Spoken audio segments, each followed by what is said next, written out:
안녕하세요. 온라인 퍼포먼스 광고 대행사 GI 코퍼레이션입니다. 저희가 지난 편에는 온라인 광고 대행사가 어떠한 광고를 주로 다루는지 1탄 네이버 검색 광고 관련한 내용을 말씀을 드렸어요. 오늘은 그 2탄으로 네이버 디스플레이 광고에는 어떠한 종류가 있는지 좀 상세하게 말씀을 드리도록 하겠습니다. 그럼 지금 바로 시작하겠습니다. 네, 광고 대행사는 어떤 온라인 광고를 다룰까? 네이버 2편 이러한 이제 블로그를 기반으로 말씀을 드릴 거고요. 해당 내용은 저희 은정님이 쓰신 글을 기반으로 설명을 드리도록 할게요. 네이버 광고에는 어떠한 종류가 있는지 검색 광고와 디스플레이 광고 크게 두 가지로 나뉘어놨고요. 조금 더 비교하시면서 보실 수 있게 이러한 차트 형식으로 이미지를 첨부해 뒀습니다. 자세한 내용은 좀 꼼꼼하게 보시면 도움이 되실 것 같고요. 일단 첫 번째 말씀드릴 게 사실은 네이버 성과형 디스플레이 광고인데요. 크게 두 가지로 좀 비교해 볼 수가 있어요. 즉 성과형 디스플레이 광고, 저희 업계에서는 GFA라고 많이 불리고요. 그리고 보장형 디스플레이 광고, NOSP라고 하는데 보통은 부킹형 매체라고도 얘기를 많이 합니다. 크게 두 종류가 있다는 것을 좀 기억해 주시면 좋을 것 같아요.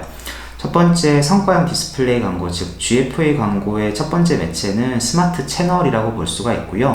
성과형 디스플레이 광고는 쉽게 말씀드리면 셀프 서브형입니다. 즉 리얼타임 비딩 방식, 즉 실시간 입찰 방식을 통해서 노출이 되는 형태라고 보시면 되고요. 광고 대행사나 아니면 지금 인하우스에서 광고를 하시는 분들 모두 다 실제로 광고 매체에서 셀프로 운영을 하실 수 있는 매체라고 이해해 주시면 되겠습니다.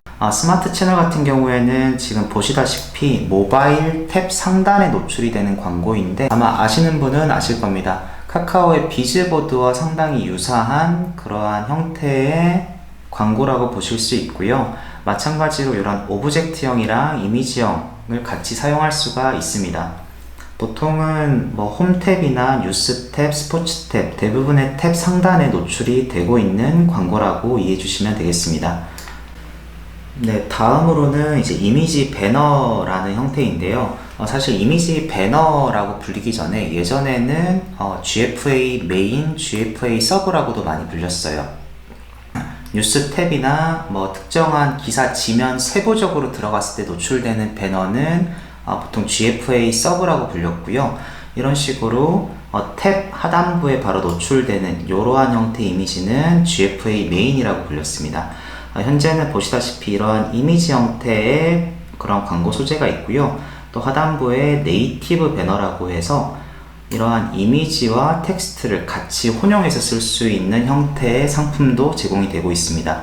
즉 스마트 채널과 별개로 우리가 이제 배너 형태로 노출을 시킬 때 이미지로 할 것이냐 아니면 네이티브로 할 것이냐 두 종을 선택을 하시거나 또는 같이 노출하는 방식이 있겠습니다. 다음은 피드 광고인데요. 피드는 특히나 그 밴드 앱에서 노출되는 밴드 피드라고 이해를 해주시면 됩니다. 특히나 약간 네이티브 형태이기 때문에 보시다시피 일반 피드와 광고 상품이 혼용해서 노출이 되기 때문에 조금 더 광고에 대한 거부감을 낮출 수 있는 그러한 형태로 노출이 되고 있어요. 특히나 밴드는 아시겠지만 조금 더 밴드를 사용하는 타겟층이 높죠. 그래서 남성, 여성, 약간 30대 이상에 대한 고객군이 필요할 때 광고를 주로 쓰는 경향이 있습니다.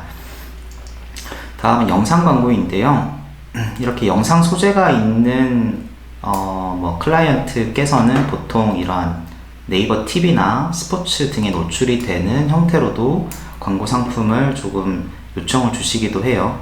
하지만 보통 GFA는 앞서 말씀드린 스마트 채널과 그 다음에 이미지 이러한 형태로 주로 노출이 되곤 합니다. 다음은 제일 최초에 말씀드린 보장형 디스플레이 광고, 즉 NOSP에 대한 설명인데요. 앞서 말씀드린 것처럼 보통 부킹형 매체라고 표현을 많이 하죠. 왜 부킹형 매체라고 하냐면 저희가 이 특정한 지면에 노출을 하고 싶다고 지금 바로 진행할 수 있는 매체가 아닙니다. 보통은 매체사를 통해서 광고를 예약을 하게 되죠.